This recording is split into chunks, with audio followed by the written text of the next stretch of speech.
Happy Valentine's Day, everybody. I hope you're all feeling the love and spending time with your loved ones. And what better thing is there to do on Valentine's Day than going to see a Valentine's Day themed movie? Last week, 2 movies were released with a heavy focus on a Valentine's Day theme. These were the horror rom-com Hard Eyes and the action comedy Love Hurts. And instead of doing straight up reviews for these movies, I thought it'd be more fun to do a movie battle. You might not have time to watch 2 movies this weekend, so I will make that decision for you. Which Valentine's Day movie is the better one? I will be rating and comparing different aspects of each movie against each other and deciding which one comes out on top for each category. I will be using 7 different categories to rate these movies, and these categories are acting, romantic chemistry, action/violence, comedy, the technical tidbits like editing, cinematography, etc., direction, and writing and story. So let's get started. Number 1, acting.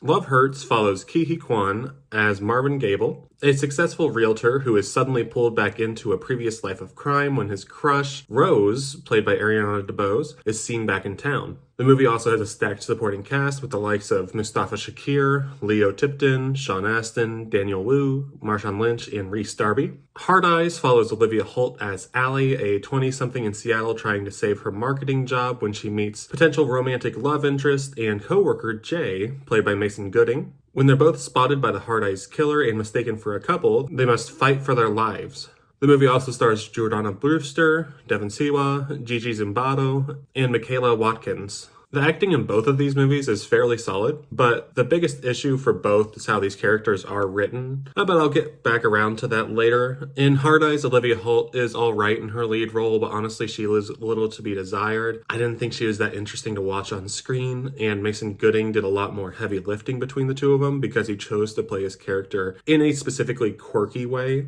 They're both okay, but there seemed to be an issue with actors fitting into the tone of the movie well. It seemed like some actors' approaches to what the movie was a little bit different from others. Sometimes they shot for campy, and it came across as corny. Other times the acting is just plain bad. Like in the opening scene, while the cold open is entertaining, the initial victim's acting was laughably bad. There's not really a standout for a good performance in this movie here. It's just kind of standard lower budget horror acting. Love Hurts does have a much more recognizable cast, and that is ultimately to its advantage. The movie isn't written to take itself too seriously, and everyone seems to be having fun while making it. Specifically, the charm of Ki-hee Kwan and Marshawn Lynch comes through, along with some solid performances from Leo Tipton and Mustafa Shakir. I like Ariana DeBose, but she plays her character in a crazy way because she's supposed to be the femme fatale character. And while it's not bad, I didn't think she came off as believable. The biggest strength here is Ki-hee Kwan. He plays Marvin Gable with such earnesty, and it never comes across that he thinks he's above this kind of role. He's a very dedicated actor. You can tell his heart is in it, and he was easily the most entertaining person on screen throughout the entire runtime. So acting will go to Love Hurts. Round 2, romantic chemistry. Unfortunately for this one, neither movie's lead couple were believable to me. Mason Gooding and Olivia Holt came across as awkward and had no palpable energy between them. While from an outside perspective, they were visually a more believable couple, I couldn't see any chemistry between them. And on the other hand, the 2 Oscar-winning actors that were extremely unbelievable as a couple, Ki-hee Kwan and Ariana DeBose, seemed like they were chosen in a boardroom meeting where executives drew names from a hat. While the age gap isn't a huge deal, it's also never addressed, and it's implied that 54-year-old Kwan and 33-year-old DeBose are relatively close in age, and it just kind of takes you out of it. However, Love Hurts does have a small B plot where Leo Tipton and Mustafa Shakir's characters become infatuated with each other, and they actually had amazing chemistry. Not only were they believable, but it was also one of the funniest parts of the movie. So, simply because of this small side love story, Love Hurts also gets the point for romantic chemistry. Round 3, action and violence.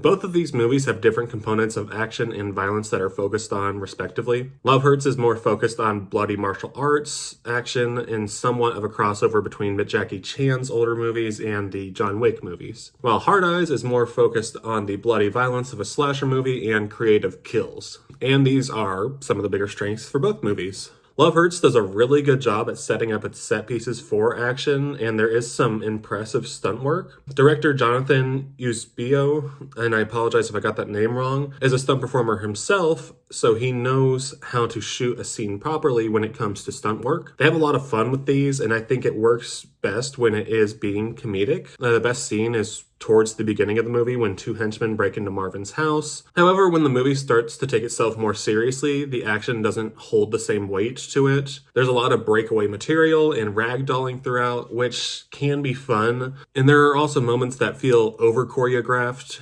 They don't feel spontaneous, and they don't have a frenetic energy that is needed for those scenes. Hard Eyes has some decent practical work when it comes to its violence. The story is taking a lot from Scream in its approach, but its violence is closer to that of the Friday the 13th franchise. A lot of it is way over the top, but it works for the most part. While it doesn't bring a lot new to the table, there are some shocking moments of violence I didn't expect, especially in the third act. The biggest issue I have with it is that it puts its most creative kill in the red band trailer for this movie, so it sets its expectations for this level of creativity with its violence pretty high, and it doesn't meet that expectation. But for how fun it is and its ability to stay a little bit more grounded than Love Hurts, Hard Eyes will take the point for the action. Round 4, comedy.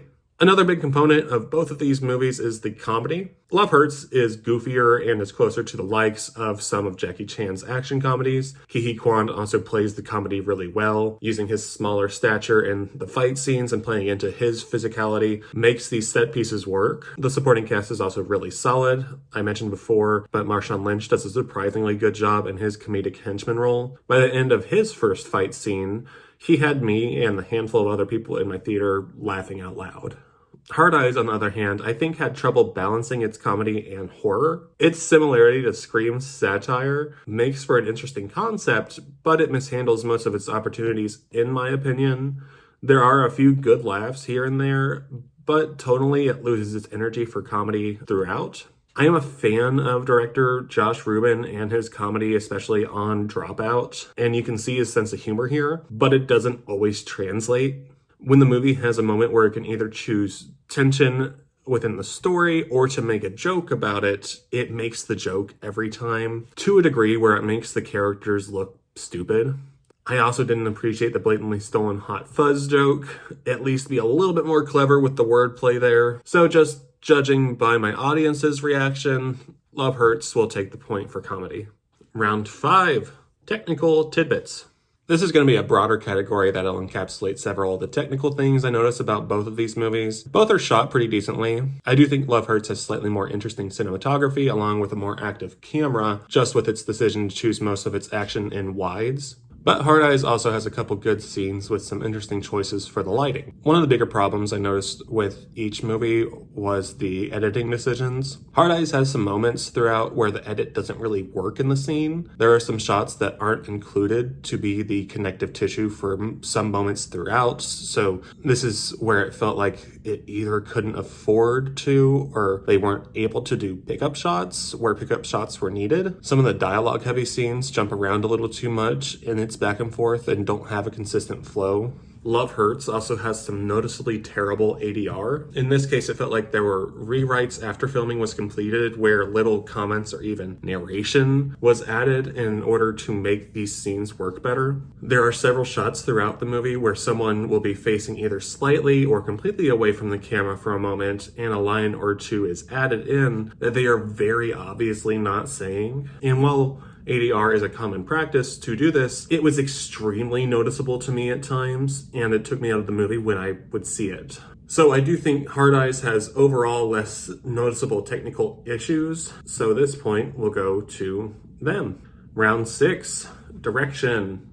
One positive that stands out for both of these movies is that you can tell there is an engaged, passionate, and enthusiastic director behind them. Jonathan Eusebio does a solid job, especially with the comedy and action individually, but he really isn't able to make the story work. While that might not be completely on him, it does feel like the ball was dropped in the third act because the violence in the climax didn't hold any weight for me. I wasn't engaged in the story the way I would hope to be. Jonathan can shoot action well with his personal experience in the field, but he is no Chad Stahelski. My main issue with Hard Eyes was its tonal confusion. I get the feeling that Ruben wanted this movie to be several different things, but he doesn't really succeed in any specific category. The comedy doesn't really work despite his history in comedy, and a lot of the dialogue is shot very blandly. However, the set piece in the mostly empty police station worked very well. When the Hard Eyes Killer arrives there and utilizes his night vision, I thought that was one of the better scenes in the movie. The setup is really good, and there is some legitimate tension along with some shots I really liked. You can tell that this was a scene that a lot of thought was put into beforehand.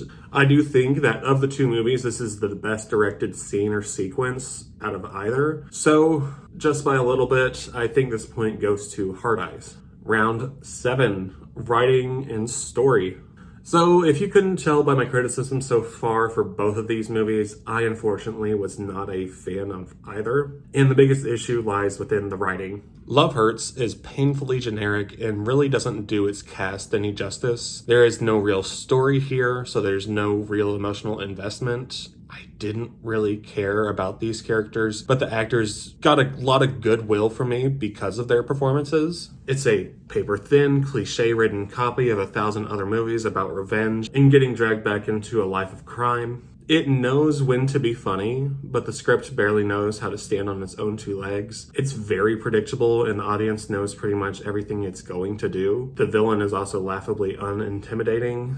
It makes for a fairly forgettable watch. Hard Eyes suffers from its inability to stray away from its genre's cliches. It wants to be Scream while also trying to attempt to be a rom-com. I commend it for what it's trying to go for, but nothing really works very well. The dialogue is especially stilted and lifeless. There are several scenes that are written to be cute with the two leads blossoming romance, but they'll literally be in the middle of being chased by a serial killer, and it doesn't lean into the ridiculousness and the campiness of this, so it just makes the characters grating to watch.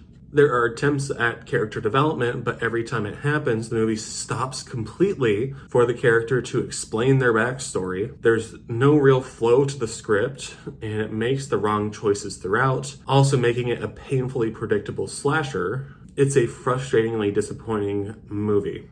So unfortunately, there are no real winners here when it comes to the writing. Both movies are written pretty badly. So what do we do? It's not like I facilitated there being a tie between these two movies so I can make an arbitrary choice or anything. In all honesty, I don't think either of these movies are really worth paying a ticket to go see. Overall reviews have been much harder on Love Hurts than Hard Eyes, which honestly surprised me a little bit, but I can see where they're coming from. I think if you have any relative interest in seeing either of these movies, you should go see them. But if you're trying to kill time, I would choose a different movie. But now to decide a winner between the two, which one would I recommend? At the end of the day, these are just below average movies that I had different expectations for going into. While Love Hurts is somewhat cliche and unremarkable, I do think my indifference towards it is substantially more recommendable than my frustrated disappointment with all the missed opportunities in Hard Eyes. So in my opinion, Love Hurts wins.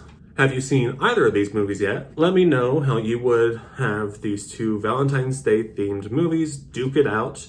Tell me why I'm right or why I'm wrong. Which one did you enjoy more?